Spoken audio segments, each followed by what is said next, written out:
What's going on, my fellow Farmall brothers and sisters? All right, so we're going to take a quick little jump, and I'm going to start working on this 450, so stay tuned, and we're going to start digging into this thing.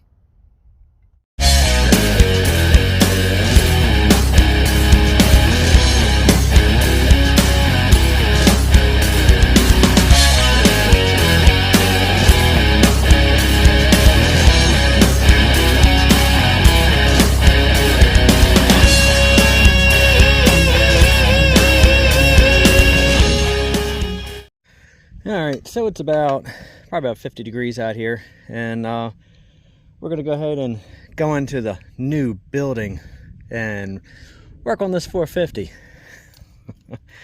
Just kidding. No new building here, buddies. Paid 50 bucks for another one of these 10 by 17 Harbor Freight pop-up tents. Hey, you know what? Keeps the rain off my head, keeps the wind off my back while I'm working on this tractor. So, let's go ahead and unzip and go on in here and check out this 450. Alright, so again, only paid 50 bucks for this thing. Couldn't really beat it. So I went ahead and strung up some lights. 20 bucks, Harbor Freight, 5,500 lumens. Unfortunately, Royal King, they were out of there, so I couldn't get it from there. But anyway, I wanted to be able to keep the rain off the head, so that way I could actually start pulling this head off of this thing. Yeah, rain off the head, pull the head off, yeah. But anyway, so this tractor here, you remember when I brought this home, so one of the cylinders, I'm trying to remember which one it was either 2 or 3, had some rust in it, so it wouldn't let me spin the motor over. So what we're going to do is, I wanted to pull in here so that way I could go ahead and get the top cover off, get the power steering unit and all off of this thing. I want to pull the fuel tank, do the vinegar and salt cleaning trick on that. And then I'm going to pull the head off this thing, get down inside, and see if I can go ahead and get that cylinder freed up, clean that cylinder out. Make sure all the rings are free. I'm not going to do an engine rebuild on it. I just want to free this thing up. If I have to replace one sleeve, that's all I'm doing for right now. Point is, I'm going to get this thing up and running, so that way I can use this to do some work around the yard, work in the gardens, and all that good stuff. So this is the one that's got the Schwartz wide front on it. I mean, everything's here, everything's there. I mean, the tractor just needs a good pressure washing. It has been converted to 12 volt. So what we're going to do is get this motor freed up. That's my biggest game plan right now. This has got the 16.9s on it. So this definitely will do the trick for what I need to have done around here. Obviously, I'm going to replace the seat and the steering wheel, because both those bother me really bad. And then we're going to have to put new gauges in her. Once we get all that done, actually looks like somebody put in a new water temperature gauge. Cool. But anyway, so we're going to get this thing up and running and do what we got to do. I didn't check the shifter though to see if this is as sloppy as the 300 was. I have a really good fix for that 300. You're going to find that out soon. Yeah, it's got some slop. Now, if you look right here, see how much that moves around? I have a good fix for that. I'm actually getting ready to do a video on the 300 showing how it's actually an easy way to fix that and really snug that puppy up. So we're going to get the shifter. I'm probably going to do the same thing to this one's at 300 because I want this thing to be nice and tight. But anyway, all right, so it's not going to be much talk in this video. Basically, this is just going to be setting the camera up and just doing a nice little fast forward video of pulling this thing apart, because I don't want to screw around. I want to get this done. Now, the reason I'm jumping on this in between that 300 is because the 300's inside of a garage where I have AC and I have heat. So whatever the temperature may be, I can adjust my shop accordingly. Out here, different story. If it gets super cold, it's going to be chilly. Now, I do have an infrared heater on a tripod I can set up, and that will definitely help keep the heat off. I mean, the cold off of me while I'm working on it. But when it gets hot out here in summertime, it's like a sauna inside these things. I don't want to be working on this in the sauna. So we're going to go ahead and at least get this thing up and running so it's mobile and can move under its own power.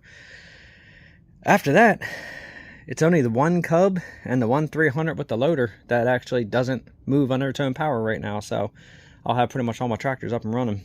But anyway, we're going to go ahead and get this thing done and get it started up. That's what I'm actually shooting for. So anyway, all right, let's go ahead and set this thing up and let's start doing some dismantle.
Okay, so a little intermission in the middle here. So I went ahead and got the gas tank off. The collar that the guy had unfortunately started to take off, he completely mangled the other hex screw on that collar, so I couldn't get that one off, so I had to unfortunately tap that collar all the way forward to get that steering shaft all the way back. That's the easiest way to pull these fuel tanks, is to get that out of the way and then slide her out, because if you don't, you can't get past that right there, that little valley right there. You're not going to be able to get the fuel tank off because of the way they did that. But at least it's off. At least now I can go over that gas tank really good. I'm going to clean it up really good, clean the inside with the vinegar and salt, and I'll probably go ahead and line the inside of this one, and then I'm going to clean the outside of this tank all up really good. I'll probably go ahead and shoot it with primer or something like that, because I want to get all the surface rust off, because I don't want it eating through this fuel tank. So now I'm going to go ahead and get the exhaust manifold off of here. Hopefully I don't break a stud. If it breaks a stud, it breaks a stud. Guess I got to get it out. I got to get the rest of the steering shaft out of here, and to do that we got to pull this front nut off of here, and then we're going to go ahead and get this on through. And it looks like it's got another collar in here, so hopefully I can get that driven out of there.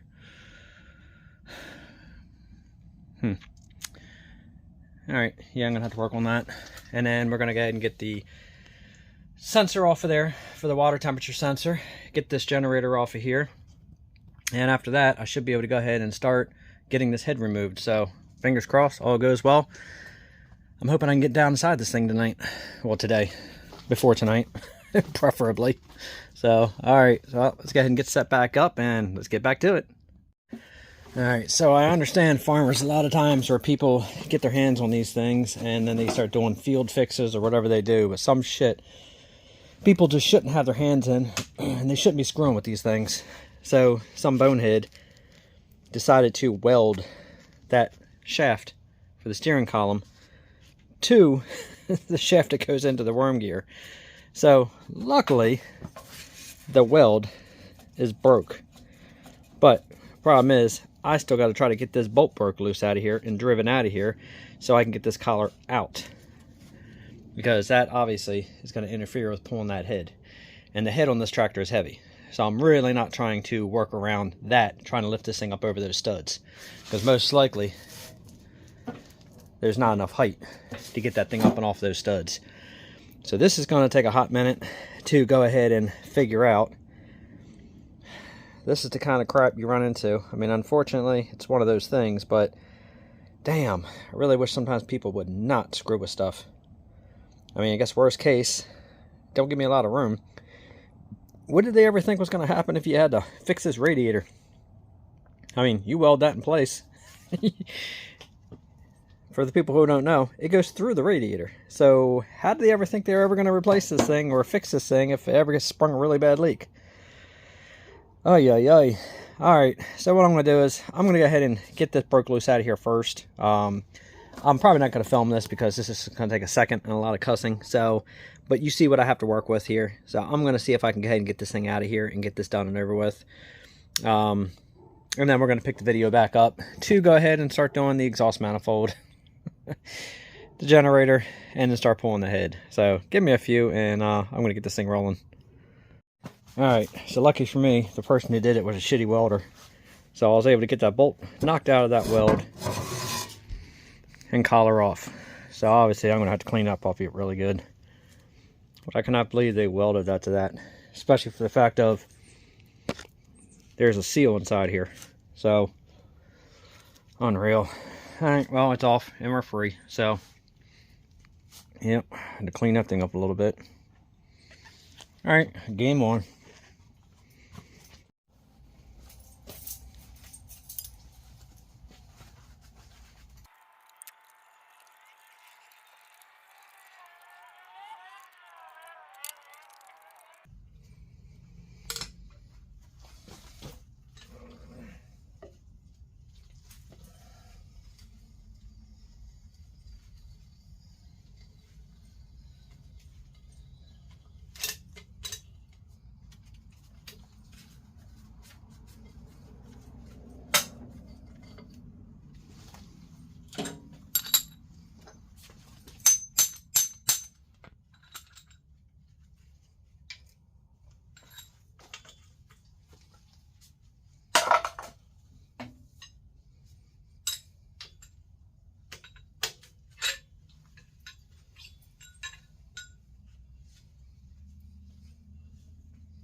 All right, big breaker bar and a lot of patience. I got every single one of those studs out without breaking them, surprisingly.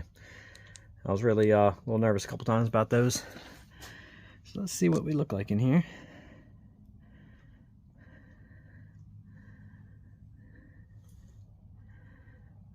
Ooh, we got a little bee's nest going on there. I think that's the one where the water got into right there. And yep, we got some nests inside there too. Not too bad, just carbon. And just carbon. So yeah, that's the one that so it's number 3. So number 3 is the one that's got the rust in it. So, but surprisingly, that all came off pretty good. Like I said, take your time, because yes, you can get the studs out when they break, but if you can get them out without breaking, so much better. All right, well, that actually went way better than I thought. So a couple of the hiccups that I ran into, we actually were able to overcome. So now it's time to get the radiator hoses off. Go ahead and get that water outlet off of there, and this side of here is ready to roll. Then we're going to jump to that other side and get off that generator.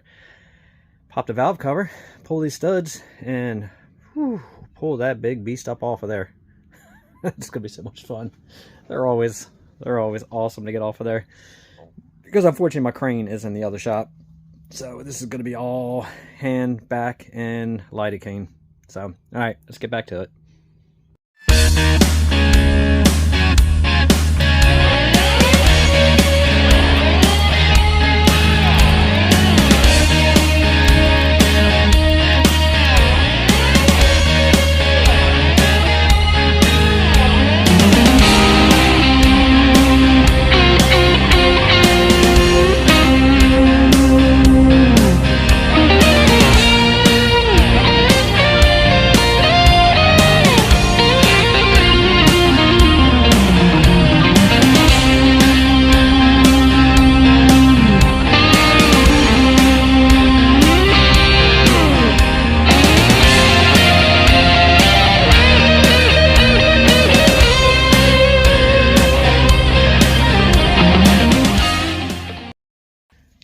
Alright, everything in here, wow, valve train looks beautiful inside here. I mean, she is lubricated. There is no rust. It's a real shame that that water got inside that exhaust on this tractor. Well, it is what it is, right? So now I'm going to go ahead and pull this valve train off of here and start breaking all these head studs loose. If all goes well, get this puppy popped off of there. I don't know if I'm going to pull the pan today, because I'm not going to be ready yet to drop the piston, but I do want to at least get this head off of here and see what I have to work with. So all in all, so far everything's going pretty good, even for all the things I ran into. So also I want to make a little side note. So Gino over there, Farmall Fanatic, he actually made the same comment. I know a lot of times I'll get some comments on my videos here and there from you guys with, hey, great video, that music's terrible. Unfortunately, we're limited on the music we can play. If we play music that we want to play, then they flag our videos, and then we don't make anything off of those videos, because it all goes to the artist who has that video. I'm not making my videos for the artist. I'm making the videos for me and for you guys. So sorry about the music and the choices we have, but unfortunately we got to do what we got to do. Complain to YouTube about it, but anyway, all right, well, just wanted to make that little side note about the music I play here and there. Like I said, we're kind of stuck. So anyway, all right, let's go ahead and get these head studs broke loose.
All right, so I'll tell you, being on a slightly moist ladder or scaffold and lifting that off can be quite precarious. But anyway, she's off. Just had to work it slowly. Yeah, I'm sitting there tapping away, so I don't mind admitting a little FUBU. But I'm sitting there tapping away trying to get it loose. I'm like, damn, this thing is really stuck. And I forgot that head stud. It's right there, so I had to break that one loose. Came right off. Once I did that, man, she was ready to lift right off. But she's off, and all in all, it's not as bad as I thought. So it was number 3, it wasn't number 2. But number 3 has some surface rust on the cylinder, but not as bad as I thought she was going to be. But unfortunately, just enough to make it stuck. So the antifreeze is in there now because, of course, it ran out of the head. But I have had this thing soaking with marble in here since pretty much after I found out that that one right there was rusted. So anyway, all these leaked down from the marble, except for that one. That one still got the marble on it. So obviously you can tell those rings were seized in there. So that's the one we're going to pull out of there. But what we're going to do is, once I go ahead and get that out and I get this motor actually spinning, I'm going to go ahead and clean out these cylinder walls anyway and clean them up. Like I said, this tractor here, I'm not planning on doing a full rebuild. I just want to get this one running because I actually want to use it. Once I pull that out and I check it and I mic the walls and everything and I see where I'm at, that's going to determine whether or not I'm going to get all new rings. I probably will, but I just want to determine it anyway and see. I think I can save that sleeve though. It doesn't look as bad as I thought it was going to be, but I'll know better once I get all this cleaned out of here and wipe this all down and see what I got to work with. So I guess give me a few. Let me clean this thing up a little bit, get the shit out of the cylinders. Let's see what we look like. Alright, so I got all the shit out of the cylinders. Surprisingly enough, not as bad as I thought it was going to be. Like I said, the walls need cleaned up on that one. Doesn't have a ridge on it, surprisingly. But since I already got it tore down, I'm going to go ahead and put all new rings and new bearings in it anyway, because I don't want to do it again anytime soon. I want to have this girl running and use her. So we're going to go ahead and rebuild it. And I'm going to pull off the water jacket covers and all that good stuff and all new gaskets and everything else in there. So I may go ahead and possibly pull the pan real quick. And once this thing's done dripping, I'm going to go ahead and see if I can get that number 3 driven out of there. See what happens, because if I can get it driven out, in technicality, I should be able to spin this motor over. But I want to be careful spinning it, because I do want to clean up these walls a little bit, because I don't want anything that's in there to gouge into the walls. But you can see there, the walls actually don't look that bad. They're actually pretty nice.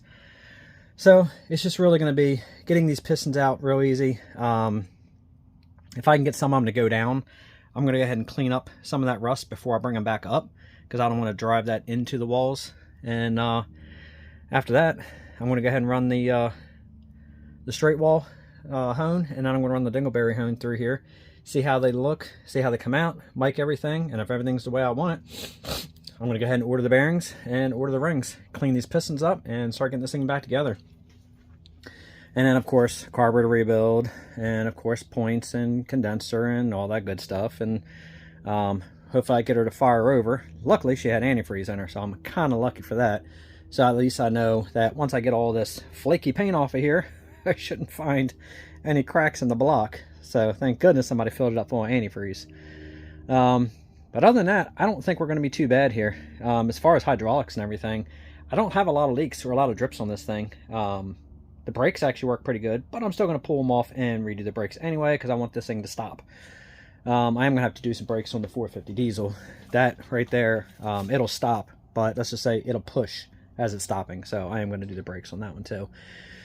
So anyway, yeah, I'm going to go ahead and pull this pan and see if I can drive this piston out of here.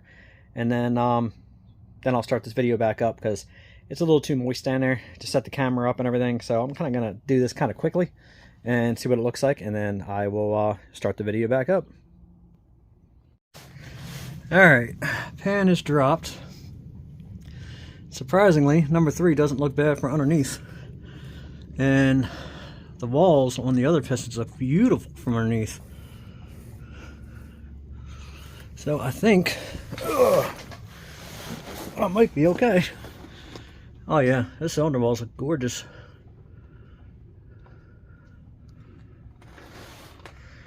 And there's the stuck one right there. And it doesn't look that bad. So all in all down here, doesn't look bad. Let's see if I can turn the flash on here. Ain't really doing much, but it does a little. Alright, well, unfortunately though, number 3 is way over here. So that is going to be a bear getting that loose. I'll get it. Well, it's going to be a bear, I'll tell you that. Really wish I could get this ending spun a little bit. I don't think she's happening now. Alright, well, I guess I'm going to try to fight this out real quick and see what it looks like. Alright, so we're going to resort to heating this cylinder. And I'm going to see if I can get that ring free. I've rocked it, I've pushed it, and I got PB in there. She's fighting me. So we're going to go ahead and burn this cylinder. So I'm going to see if I can go ahead and get that, get this thing freed up. So I'll be back once the fire's out. Alright my friends, so a little bit of fire, a little bit hitting with a 2x4. And she now finally spins over. About time. Let's just say she was stuck pretty good.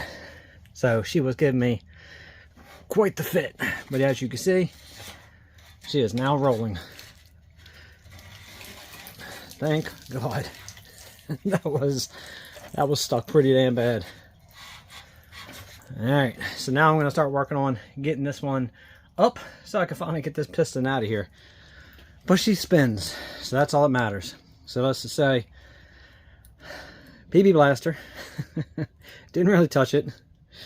Gasoline with some fire in there, got it hot, blew it out, spray PB blaster in there burning hot, finally freed her up, and a few taps with a 2x4 and a hammer, and she spins.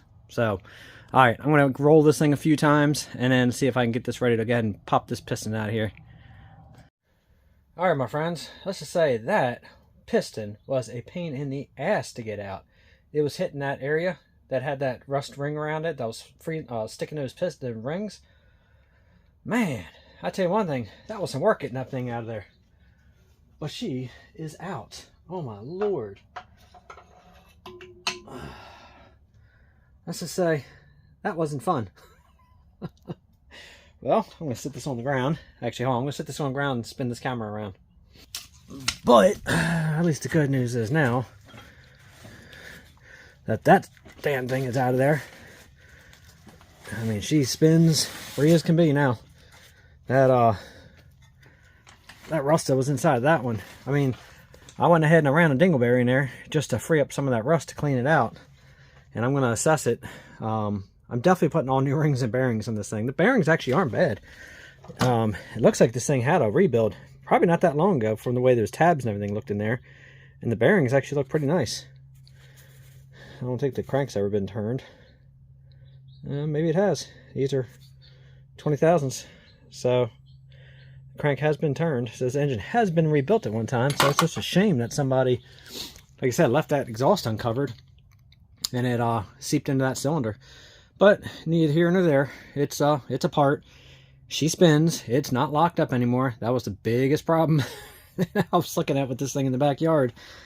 And yeah, you can see that. I mean, them rings are really rough shape. When the wrist pins look good, everything else looks good. But yeah, they were brutal. So I'm going to clean these things up and take a look at it and see if this thing's been bored out or not. I don't see any stampings on here so far of being bored, so it looks like it's standard size. But anyway, so that's going to be it for the video today. I'm done. I got done what I wanted to get done. I got the motor freed up and a part so I can start ordering some parts for it. Once I get this thing spun over, cranked up, and she runs, I'm going to go ahead and pull this thing outside, pressure wash it really good, clean everything off on it, and then I love the clamshell fenders on it. Unfortunately, they're rusted pretty bad. I don't know if I'm going to be able to repair them. I mean, you can see that one right there, that rust line going that way. I mean, it's rusted through pretty bad from the support on the inside. I might just pull them for now and search for another set. If anybody has a decent set that they want to sell without sticking the price up my rear, please let me know. I'd be interested in grabbing a decent set of these clamshells. That's the kind I have on here. Anyway, other than that, I might just go ahead and put some standard fenders on here if I can't find the clams right now, which is fine. I like these. I think they look good on this tractor. But I said these are, I think they're just too far gone. But anyway, so that's it for today. Mission accomplished. It's spun over and it's now free. So now I can actually start getting this motor rebuilt. So that's it for this video on the 450 gasser. Obviously, I have many more tractors to work on, so there'll be many more videos coming out. Hey, you know what? I do got a question for you guys. On this Schwartz wide front end, for some reason, somebody put some shims right there. And they actually have this front end tipped backwards. Anybody else have that or know why somebody may have did this to this front end?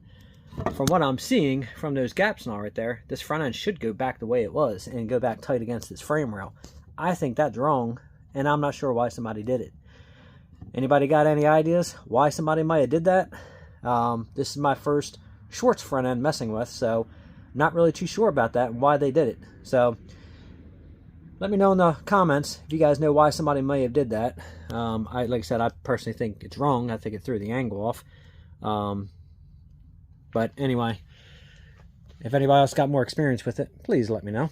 Other than that, I'm done. So thank you for watching. Hit that notification bell, like, subscribe, and share. And until next time, let's get this thing running.